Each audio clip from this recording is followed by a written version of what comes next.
शिक्षक देश का भविष्य निर्माता होता है, लेकिन यहाँ पे शिक्षक, आप देख सकते हैं कि यहाँ पे शिक्षक कहाँ रोडों पे बैठा हुआ है।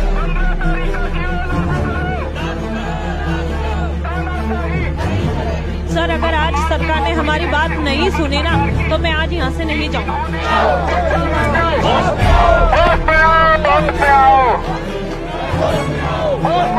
निर्माता का उपाधि दी गई है और आज हमें अपना हक पाने के लिए रोड पे आना पड़ गया है, और उसके बावजूद भी सरकार हमारी सुनने को तैयार नहीं। हमारे साथ बहुत गलत व्यवहार किया जा रहा है और मैं पुष्कर सिंह धामी मुख्यमंत्री जी को यही आश्वासन देना चाहता हूं, ये कहना चाहता हूं कि इतने ज्ञापन हम आप लोगों को दे चुके हैं, आखिर आप ज्ञापन का करते क्या हैं? नमस्कार, आप देख रहे हैं समाचार उत्तराखंड और आज समाचार उत्तराखंड फिर वही राजधानी की सड़कों पर। जी हाँ, आप देख सकते हैं कि पीछे मेरे एनआईओएस वालों का आज फिर मुख्यमंत्री आवास कूच है। आपको बता दें कि पिछले 40 दिनों से धरना प्रदर्शन जारी करने के बाद आज एनआईओएस वालों का मुख्यमंत्री आवास कूच ये यहाँ कर रहे हैं अपनी मांगों को लेकर। इससे पहले आपको बता दें कि सचिवालय कूच ये कर चुके हैं, इससे पहले भी मुख्यमंत्री आवास कूच ये कर चुके हैं। आज ये दूसरी बार इनका जो है मुख्यमंत्री आवास कूच कर रहे हैं। आप ये तस्वीरें देख सकते हैं। सिर्फ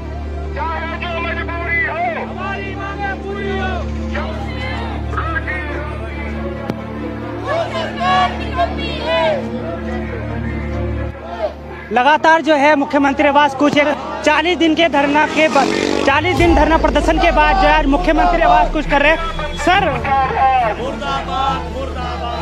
दूसरी बार मुख्यमंत्री आवास कूच आप कर रहे हैं और 40 दिन धरने के बाद क्या सरकार तक अभी तक आवाज नहीं पहुंची आपकी? मैं तो यही कहना चाहूंगा कि जो सरकार है वो इतनी निकम्मी हो चुकी है, इतनी निकम्मी हो चुकी है कि कुछ कहने की कोई बात नहीं है। हम मुख्यमंत्री कूच भी कर चुके हैं और सचिवालय आवास भी कूच कर चुके हैं, लेकिन उत्तराखंड की जो बीजेपी सरकार है ये बिल्कुल निकम्मी हो चुकी है, सुनने को राजी नहीं है। हमारे साथ बहुत गलत व्यवहार किया जा रहा है और मैं पुष्कर सिंह धामी मुख्यमंत्री जी को यही आश्वासन देना चाहता हूँ, ये कहना चाहता हूँ कि इतने ज्ञापन हम आप लोगों को दे चुके हैं, आखिर आप ज्ञापन का करते क्या हैं?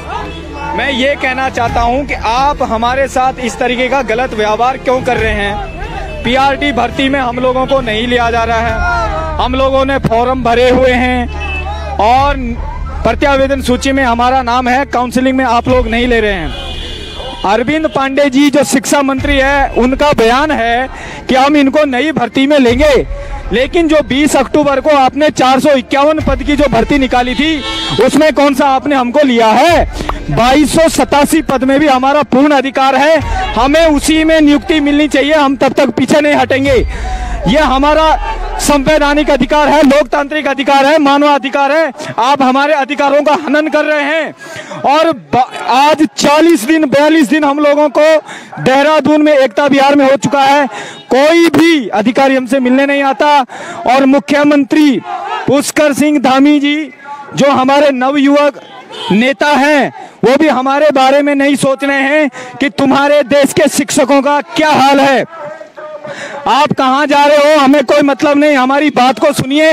आज हम कूच कर रहे हैं मुख्यमंत्री आवास का, जब तक मुख्यमंत्री हमसे नहीं मिलेंगे हम वापस नहीं जाएंगे, या तो हमें जेल जाना पड़ेगा या फिर हमें नियुक्ति चाहिए। होश में आओ, होश में आओ। मैडम, एक तरफ तो बात होती है बेटी बचाओ बेटी पढ़ाओ की, और यहीं पर जो है बेटियां तो सड़कों पर है। सरकार को दिखाई नहीं दे रहा है ना, सरकार को लग रहा है आंखें बंद करने से अंधेरा हो जाता है, तो सरकार इस भ्रम में है कि उनको कुछ जैसे उनको पता ही नहीं कि हमारे साथ हो क्या रहा है। आज हम लोगों को अपना हक पाने के लिए सड़क पर उतरना पड़ गया है। हम लोग शिक्षक हैं और शिक्षक को अपने हक के लिए रोड पे आना पड़ गया है, लेकिन सरकार तो आप उनके बैठ गई है जैसे उसको कुछ पता ही नहीं है कि हो क्या रहा है। शिक्षक तो एक देश का भविष्य बनाते हैं, शिक्षक तो वो है जो एक समाज को ऊपर उठाते हैं, तो शिक्षक तो आज सड़कों पर है। हमें यानी कि शिक्षक को राष्ट्र निर्माता का उपाधि दी गई है और आज हमें अपना हक पाने के लिए रोड पे आना पड़ गया है, और उसके बावजूद भी सरकार हमारी सुनने को तैयार नहीं है। तो इस तरह का व्यवहार पता चलता है कि सरकार का ये व्यवहार बिल्कुल भी सभ्य नहीं है। क्या लगता है आपको कि अब सरकार सुनेगी या नहीं सुनेगी? मेरी तो अपील है सरकार से कि सरकार एक बार हमारी बात सुने और समझे कि हम कहना क्या चाहते हैं। अरे करना ना करना तो एक अलग बात है, आप हमारी बात सुने तो सही। मैम, मुख्यमंत्री आवास कुछ आप कर रहे थे, 40 दिन से धरने पर बैठे हैं, वहाँ पर भी कोई सुध नहीं है। दूसरी बार आप मुख्यमंत्री आवास कुछ कर रहे हैं और एक बार आप सचिवालय कूच भी कर चुके हैं। आज हम मुख्यमंत्री आवास कुछ कर रहे थे तो क्या कुछ आपके साथ बोला गया, क्या आगे जाने दे रहे हैं या नहीं जाने दे रहे हैं? नहीं सर, हमें बार बार यहाँ पे आप पुलिस की बैरिकेडिंग देख सकते हैं कि बार बार हमें रोक दिया जा रहा है पुलिस प्रशासन के द्वारा। ये इसलिए रोका जा रहा है क्योंकि इन पुलिस प्रशासन पे भी ऊपर से सरकार का दबाव है और हर बार हमें ये कह के यहाँ से लौटाया दिया जाता है कि आप ज्ञापन दीजिए और हम ज्ञापन देते देते थक चुके हैं और हमें ये समझ में नहीं आता कि हमारे ज्ञापन जा कहाँ रहे। और सर कहते हैं कि शिक्षक देश का भविष्य निर्माता होता है, लेकिन यहाँ पे शिक्षक आप देख सकते हैं कि यहाँ पे शिक्षक कहाँ रोडों पे बैठा हुआ है। तो मुझे नहीं पता कि पीछे हमारे स्कूल में जो बच्चे हैं उनका भविष्य क्या हो रहा होगा हम शिक्षक के बिना। और सर हम इतने टाइम से 2 महीनों से हम रोडों पे बैठे हुए हैं और हमारी सुध लेने के लिए सरकार का कोई भी यहाँ पे कोई भी प्रश्न नहीं आता है। हाँ जी सर। तो क्या लगता है आपको कि अब सरकार सुनेगी? वो तो बोल रहे कि मुख्यमंत्री जी यहाँ है नहीं आज। नहीं सर, हम तब तक जब तक हमारी सुध नहीं ले ली जाती हम यहाँ पे बैठे हुए हैं और हर बार हमें यहाँ से लौटा दिया जाता है, लेकिन इस बार नहीं, इस बार हम अपनी मांगों पे अड़िग रहेंगे। तो सर मैम, सरकार तो जो है बड़े बड़े होल्डिंग और बड़े बड़े बैनर लगा रही है, रोजगार की बात कर रही है युवाओं को। तो शिक्षक तो आज सड़क पर बैठे हैं। एक शिक्षक वो जो समाज के ऊपर उठाता है, एक शिक्षक वो जो है हमारे देश का भविष्य बनाता है, पर आज तो शिक्षक सड़कों पर बैठे हुए हैं। बस सर मुझे लगता है जो सरकार ये होल्डिंग लगाती है सिर्फ दिखाने के लिए लगाती है और इसका यहाँ पर कोई भी कार्य नहीं होता है। और अगर होता तो हम यहाँ पे आपको धरना देखते हुए नहीं दिखते। जैसा कि आप सभी लोग देख रहे हैं कि NSDL जो है मुख्यमंत्री आवास कूच कर रहे हैं। सर दूसरी बार आप मुख्यमंत्री आवास कूच कर रहे हैं और एक बार पहले भी कर चुके हैं, तो क्या पहले जब कर चुके थे तब तो सरकार ने आपकी कोई सुध नहीं ली, अब मजबूरन आपको जो है दूसरी बार कूच करना पड़ रहा है, तो आपको क्या लगता है कि आपको आगे जाने दिया जा रहा है या नहीं जाने दिया जा रहा है? हम पूरी कोशिश करेंगे हम आगे को जाएं और मुख्यमंत्री जी से आज मुलाकात करके ही जाएं। खाली हाथ लौट के जाना हमें अच्छा नहीं लगेगा और हम पूरी कोशिश करेंगे कि उनसे मुलाकात हो। और हमारी रिक्वेस्ट है कि जितने भी यहाँ पुलिस प्रशासन है, अधिकारी हैं, उनसे भी हम लोग रिक्वेस्ट करना चाहते हैं हमारे दर्द को समझें, क्योंकि हमें 40 दिन हो गए हैं यहाँ धरना प्रदर्शन करते करते और हमारा भी अपना परिवार है, अपने बच्चे हैं, तो उनको भी हमें देखना होता है। तो आप प्लीज़ हमारा जो है दुख दर्द समझें। हम लोग कई बार ज्ञापन दे चुके हैं, 8 से 10 ज्ञापन दे चुके हैं, लेकिन कोई सुध नहीं ली गई सरकार द्वारा। इस बार हम चाहेंगे कि हम बात करके ही यहाँ से जाएं, उससे पहले हम नहीं हटने वाले। लगता है कि सरकार तक आवाज नहीं पहुंच पा रही है, सरकार अभी तक नहीं देख पा रहे।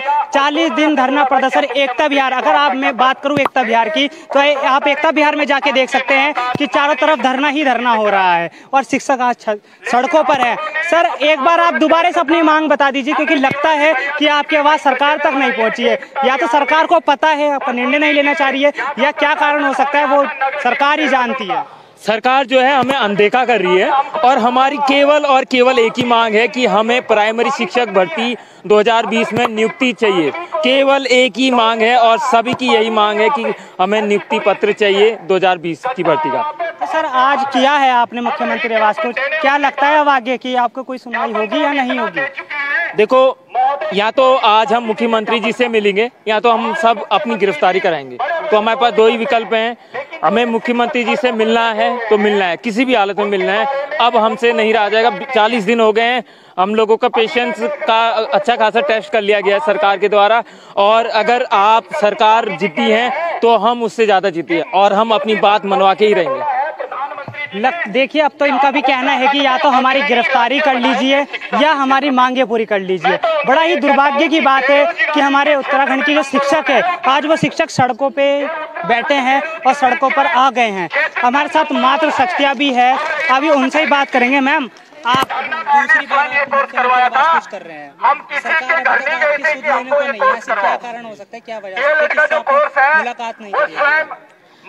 हम दूसरी बार मुख्यमंत्री आवास कूच कर रहे हैं। इसका एक ही कारण है कि हम सही हैं, हमने जो भी काम किए संविधान के दायरे में रह के काम किया है। मुख्यमंत्री, शिक्षा मंत्री जितने भी उन्हें असंवैधानिक कार्य किया है, इसीलिए वो हमसे मिलने से डर रहे हैं।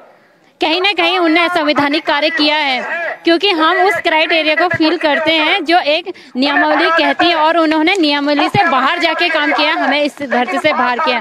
मुझे ऐसा लगता है जब तक किसी की अर्थी नहीं उठेगी तब तक शिक्षा मंत्री और मुख्यमंत्री जी को समझ नहीं आएगा। जब तक उत्तराखंड में ये चाहते हैं कि जो युवा है वो आत्मदाह कर दे, तभी ये समझ में आएंगे कि हमें उस नौकरी की कितनी आवश्यकता है और हमें सिर्फ अपने लिए नहीं, इतने सारे बच्चे हैं। हम ये नहीं कह रहे कि आप 37,000 को एक साथ नौकरी, कम से कम जो उस एलिजिबिलिटी रखते हैं कम से कम आप उन्हें तो नौकरी दीजिए। मैं तो एक ही बात कहूंगी कि अंदर का मामला है, जो हमारे शिक्षा मंत्री जी हैं उनका अंदर का मामला है, उनके बीएड कॉलेजेस चल रहे हैं, इसीलिए वो हमें इस भर्ती से बाहर कर रहे हैं और असंवैधानिक कार्य करके उन्होंने बीएड वालों को इस भर्ती में अंदर किया और हमें इस भर्ती से बाहर किया है। Thank you. तो क्या लगता है आपको कि आगे तो बैरिकेड कर दिए गए, अब जाने देंगे, आपको नहीं जाने देंगे? मुझे लगता नहीं कि ये लोग हमें जाने देंगे, पर हम चाहे 2 दिन हो 4 दिन हो, हम यही वेट करेंगे जब तक सीएम सर हमसे बात नहीं कर लेते। हम परिवार छोड़ के तो आप 40 दिन से तो धरने पे बैठे हुए हैं। हम 40 दिन पहले से धरने पे बैठे हैं। हमारे राज्य के मुख्यमंत्री जी को ये पता नहीं चल पाया कि हम धरने पे बैठे हैं और अभी हम 1-2 दिन और वेट करेंगे यहीं पे। हम यहाँ से कहीं नहीं जाने वाले जब तक अगर शिक्षा मंत्री और मुख्यमंत्री जी हमसे नहीं मिलते, हमें अगर उनका लिखित आश्वासन नहीं मिलता तब तक हम यहाँ से नहीं हटेंगे, चाहे हमें कुछ भी करना पड़े। जैसा कि इनका साफ साफ कहना है कि चाहे कुछ भी हो जाए, अब यहाँ से हम नहीं हटने वाले हैं, हम अपनी बात को मनवा कर ही रहेंगे। आइए हम देखते हैं, आपको बताते हैं। मैडम, आज मुख्यमंत्री दूसरा मुख्यमंत्री आवास कुछ कर रहे हैं आप, तो क्या कुछ रहा आगे का, मतलब सरकार सुनेगी या नहीं सुनेगी? अब सर सरकार सुनी तो नहीं रही है, वरना हमें कोई शौक थोड़ा ही ना कि हम सड़कों पे आगे बैठे। हमारी अपनी फैमिली, अपने बच्चे जिन्हें हम छोड़ के आ रहे हैं। डेली मैं अपने बेटे को एकता विहार लेके आती हूँ, वो भी मेरे साथ धरना पे आता है और अब हम यहाँ कोच करने आ रहे हैं। सर अगर आज सरकार ने हमारी बात नहीं सुनी ना तो मैं आज यहाँ से नहीं जाऊंगी, चाहे रात हो दिनों में यहीं बैठूंगी जब तक सरकार हमारी बात नहीं सुनेगी। अरे हमने क्या गलती की कोर्स किया हमने? सबसे बड़ी गलती हमारी यही है ना, ये हमें कोर्स नहीं करना, सरकार ने कराया ना, हमने थोड़ा ही ना घर जाके बोला कि हमें कोर्स कराओ।